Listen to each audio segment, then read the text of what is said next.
What's up, guys? What's going on? So a lot of people are talking about this. Basically, Ripple is going for a banking license and is going to become Ripple Bank and cater to institutional customers, basically, not retail, but it's big money for Ripple and could be very huge for XRP. Now, there's 42 banks, I guess, that are trying to block Ripple from getting a banking license. And I asked Grok, can they actually block Ripple from getting a banking license? And here's what Grok came up with. We're going to go ahead and read this. Okay. The sentiment that all the banks in the U.S. want to block Ripple from getting a banking license appears to be exaggerated, as no evidence suggests a unified stance by every bank in the U.S. However, there is a documented opposition from the Bank Policy Institute, BPI, representing 42 major U.S. banks, including JP Morgan, Citi, Bank of America, Wells Fargo, Goldman Sachs, which has actively lobbied against Ripple's application for a national trust bank charter from the Office of the Comptroller of the Currency, OCC. Can banks block Ripple's banking license? Banks, individually or through lobbying groups like BPA, do not have direct authority to block Ripple's banking license application. The decision rests with the OCC, an independent federal regulator under the U.S. Treasury Department, which evaluates applications based on regulatory criteria such as financial stability, compliance with banking laws, and aligning with fiduciary requirements. However, banks can exert influence through lobbying and formal objections, as seen in the BPI's actions. The BPI and other banking associates, including the American Bankers Association, have raised concerns about Ripple's application, citing insufficient regulatory clarity. They argue that Ripple's focus on digital asset custody and stablecoin issuance via RLUSD may not align with traditional fiduciary activities required for a national trust charter. I mean, I don't know if they try to be traditional. We try to be like the future, not like the same old shit. So why are you saying that they have to be traditional? I don't think they have to be traditional. Short public review period. The BPA criticized the 2.5-week public comment period, July 16th to August 4th, is an inadequate for assessing a complex cryptocurrency-related proposal. I don't know if it's inadequate. I think like people take too long to do shit, and 2.5 weeks, that's a lot of days, man. How many days do you need to make a comment about it? You know what I'm saying? That's pretty stupid that you need more than 2.5 weeks. This is why nothing gets done, ever. Because everybody wants so much time to make decisions and make comments, and come on, man. 2.5 weeks is plenty of time. They're full of shit, in my opinion. Competitive threat. Yeah, that's what it is. They're threatened. All banks are threatened because, they're the new technology and they're going to blow them out of the water. And they're going to lose a lot of institutional clients to Ripple Bank. And institutional money is where the big fucking money is. So they're really scared about that, Alright, so competitive threat. Analysts like Paul Barron suggest that traditional banks view Ripple's potential access to Federal Reserve infrastructure and its on-demand liquidity, ODL, platform, which uses XRP for cross-border payments, as a challenge to their dominance in the financial system. Yep, that's what it is. And that's all it is. Everything else they say is bullshit. All they gotta say is, I'm scared and I feel threatened. That's the honesty. Do banks have any power? While banks lack direct veto power, their influence through lobbying and regulatory feedback can create significant hurdles. I don't think it should be significant. I think people should just see right through that shit. You feel threatened. This is why you're objective to it. And, we don't care about your objection. That's basically what they should say. Lobby and influence. The BPI, as a powerful industry group, never heard of it in my life, so I don't know how powerful they can sway regulatory sentiment by submitting formal objections and engaging with policymakers.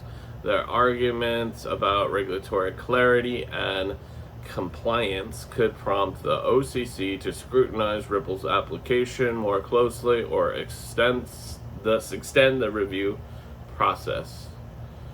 Yeah, whatever. Always just trying to slow them down, right?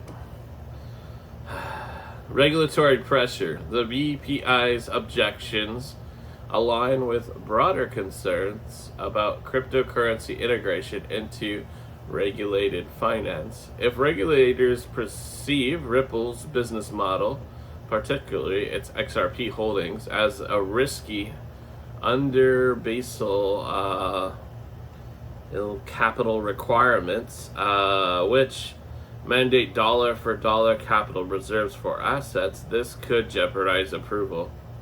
Legal and policy concerns. Critics, including the BPI, argue that Ripple's model, centered on blockchain-based services like stablecoin issuance and digital asset custody, may not meet the legal definition of fiduciary activity required for a trust charter. Additionally, Ripple's ongoing SEC lawsuit regarding XRP's classification as a security could raise red flags for regulators. No, that's wrong. The SEC has already said it's not a security, so whatever. Alright. Counterpoints and Ripple's position. Ripple's strategy. Ripple's application, filed on July 2nd, aims to secure a national trust bank charter to offer regulated services like digital asset custody and stablecoin issuance under federal oversight. Building on its existing New York BIT license and NYDFS regulation of RLUSD, Ripple's CEO Brad Garlinghouse emphasizes that dual state and federal oversight would set a new benchmark for trust in the stablecoin market. Regulatory support. The crypto-friendly environment under the Trump administration and recent regulatory guidelines from the OCC, Federal Reserve, and the FDIC acknowledging crypto custody under existing banking laws could bolster Ripple's case. Precedent. Anchorage Digital, the only crypto firm to secure a federal trust charter in 2021, demonstrates that such approvals are possible, though they require significant compliance efforts. I've never heard of that. Anchorage Digital, and they have a trust charter license already. Federal trust charter license. Is that the same thing that Ripple's going for? The banking charter? I don't know. I don't know what that is. Okay, here we go. Likelihood and process. The OCC's decision process involves a 90-day review period with potential extensions for interagency coordination, and an emergency clause could expedite approval if Ripple's infrastructure is deemed critical to financial stability. Approval is not guaranteed, especially given Ripple's XRP holdings, which pose capital adequacy challenges under Basel III rules and the ongoing SEC lawsuit. However, rejection would require the OCC to cite specific regulatory deficiencies, not merely industry objections. Conclusion. While the BPI and major banks can influence the OCC through lobbying and formal objections, they cannot directly block Ripple's banking license. Their power lies in shaping regulatory scrutiny and delaying the process, potentially leveraging concerns about Ripple's business model and XRP's regulatory status. The OCC will ultimately decide on Ripple's compliance with the federal banking standards, with a decision expected within 120 days from July 2nd, unless expedited or extended. Let's hope for expedited. Ripple's strong compliance track record and strategic alignment with regulatory trends, example, the Genius Act, may counterbalance opposition, but the outcome remains uncertain. For further details, you can follow updates on Ripple's application at the OCC's website, and that would be occ.gov. Or review the BPI public comments when available if you want to monitor specific developments or analyze related ex posts for sentiment. Alright. So 120 days from July 2nd, which we can try to calculate that, when that would be 120, or I could just ask Grok. That's easier, right? That is 120 days from July 2nd. There we go. That would be October 30th. Okay. So, by October 30th, I guess. Oh, man. So, I don't know. We'll see what happens. But everybody's like, freaking out, like, oh, the banks are going to block it.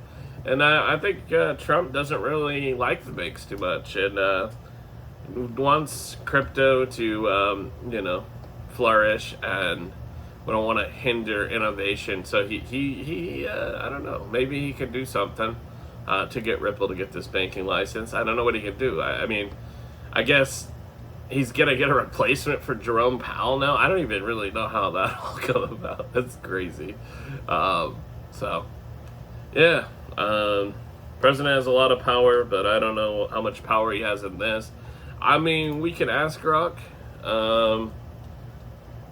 Let's do it.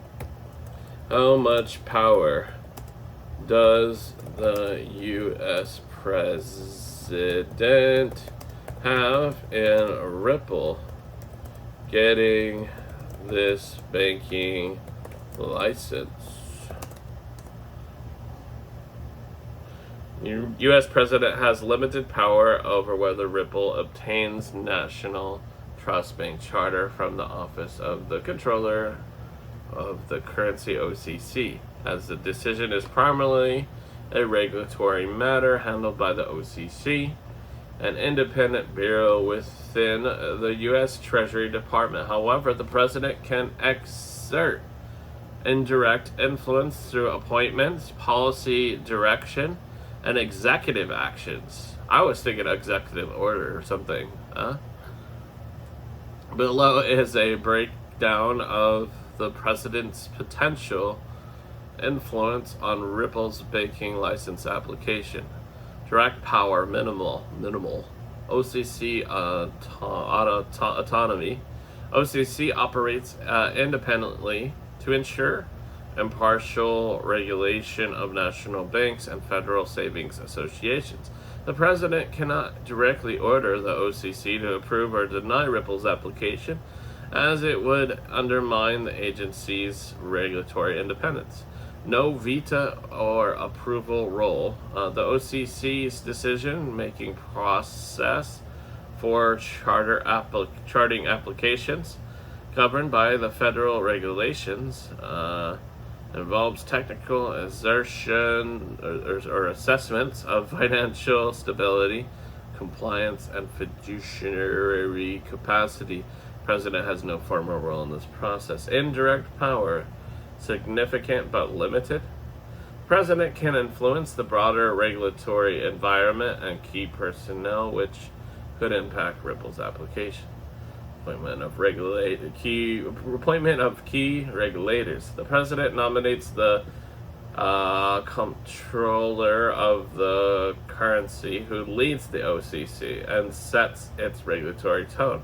For example, a crypto-friendly comptroller could prioritize applications from firms like Ripple. As of August 2025, the current comptroller, appointed or retained under the Trump administration, may reflect a more favorable stance towards cryptocurrency, given Trump's pro-crypto policy shift.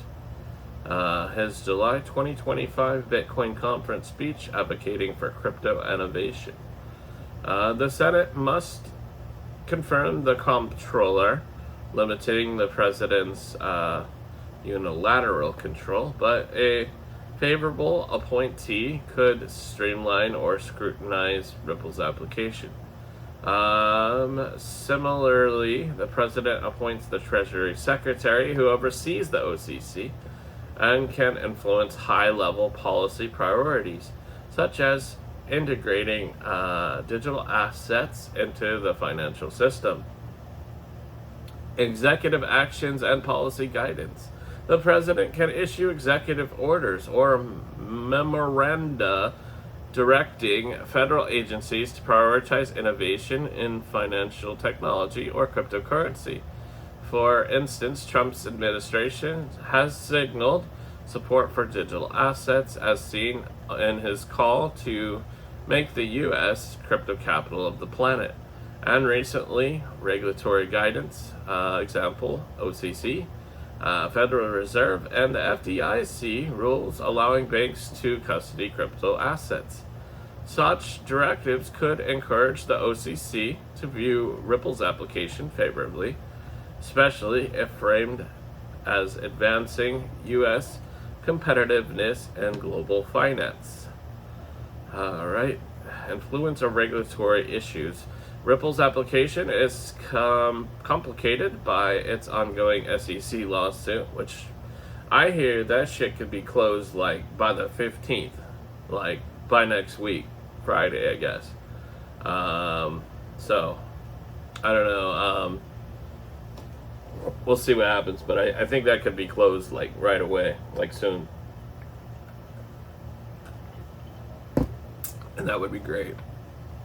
No more lawsuit with the SEC. Just gone. Concluded. That's what we want. Okay, where were we? Let's see. Ripple's application is complicated by its ongoing SEC lawsuit regarding XRP's classification as a security. They're not saying that. They said it's not. The president could influence the SEC's approach through the appointment of a crypto-friendly SEC chair. President can influence the SEC's approach through the appointment of a crypto-friendly SEC chair. Yeah, and we have that, Paul Atkins. Or by pushing for legislative clarity on digital assets. Examples, supporting bills like the Genius Act, which Ripple aligns with for stablecoin regulation.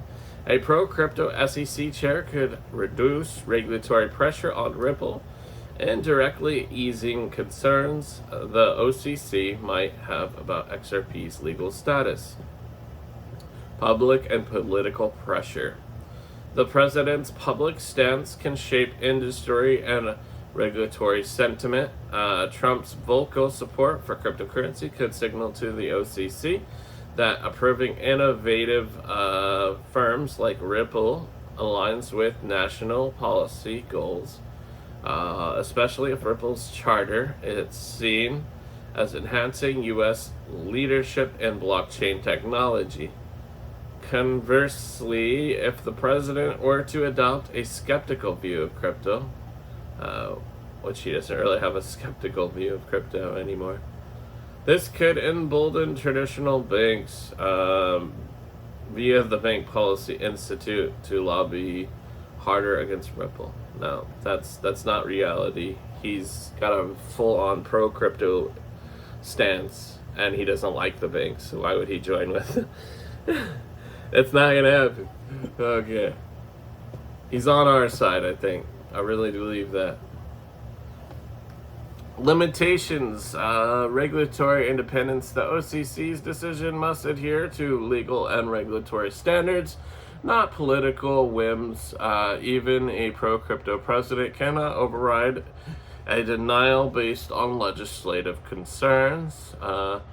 Example, Ripple's XRP holdings violates Basel capital requirements or unresolved SEC litigation.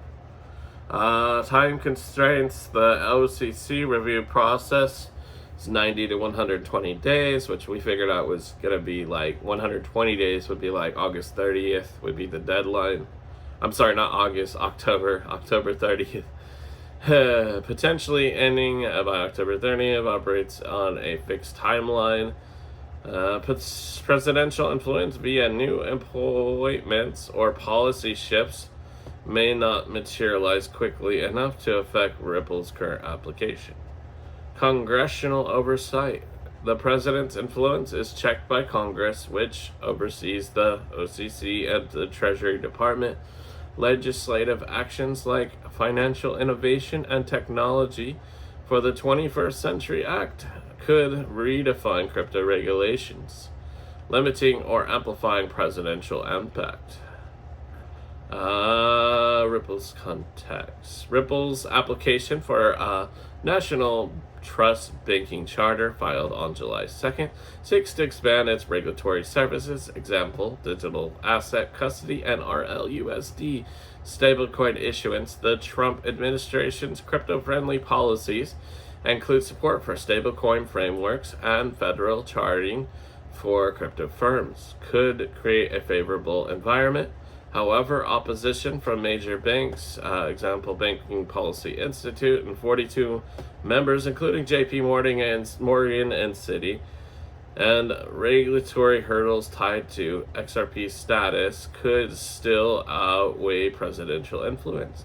Conclusion: the U.S. president has no direct authority to grant or deny Ripple's banking license, but can indirectly influence the process through appointing crypto-friendly regulators, issuing pro-innovation policies, and shaping the SEC's stance on XRP. In 2025, the Trump administration's pro-crypto leanings may tilt the scales in Ripple's favor, but the OCC's decision will ultimately hinge on regulatory compliance, not presidential intervention, and also not, the opinion of these damn banks. I don't think that, all these banks that are opposed to it, they're just obviously threatened, and that's all that is, and that's all the OCC should see, in my opinion. So that shouldn't influence the outcome, in my opinion. The outcome is expected by October 30th, unless extended.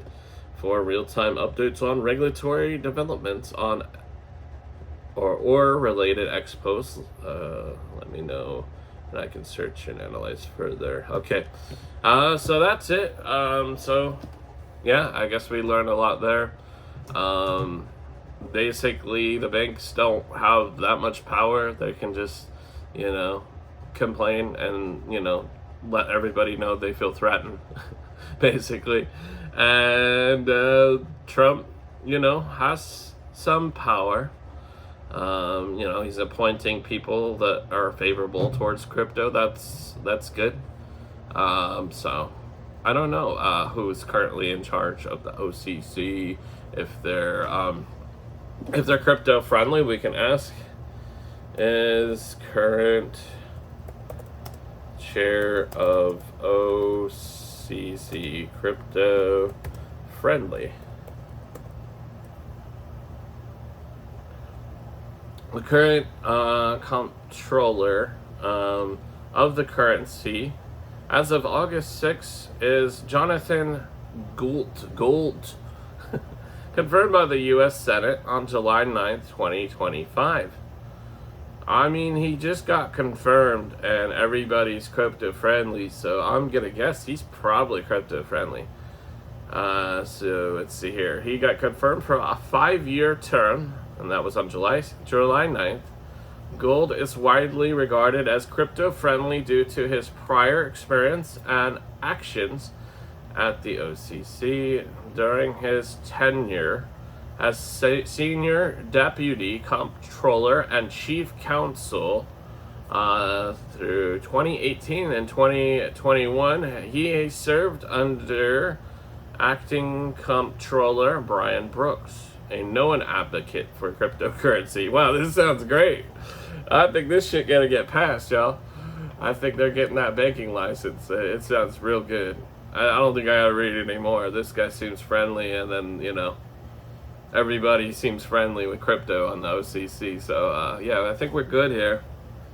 But what do you guys think? Let me know in the comments. I appreciate y'all watching and listening. This was a long video, but there was a lot of research we had to do here. Have a good day. If you want to support this channel, you can get yourself some free crypto. Just use the link down in the description there, and also if you go to the homepage of this channel, you'll find my simple bio link or whatever. If you click onto that, it'll take you to many different places or many different deals where you can get free crypto, free stocks, all kinds of free stuff, free cell phone service, discounted cell phone service. You gotta go check it out, guys. You can also earn free crypto just by clicking on a phone once per day. There's many apps like that, like Pi Network, Delta Network, Ruby Network, CPEN. It's all down there in the link.bio section. So if you click that link.bio link, you will find all that. Coinbase's deal is you can get $30 in free Bitcoin when you trade just $20. So all you gotta do is do your KYC, you confirm your identity, all that good stuff.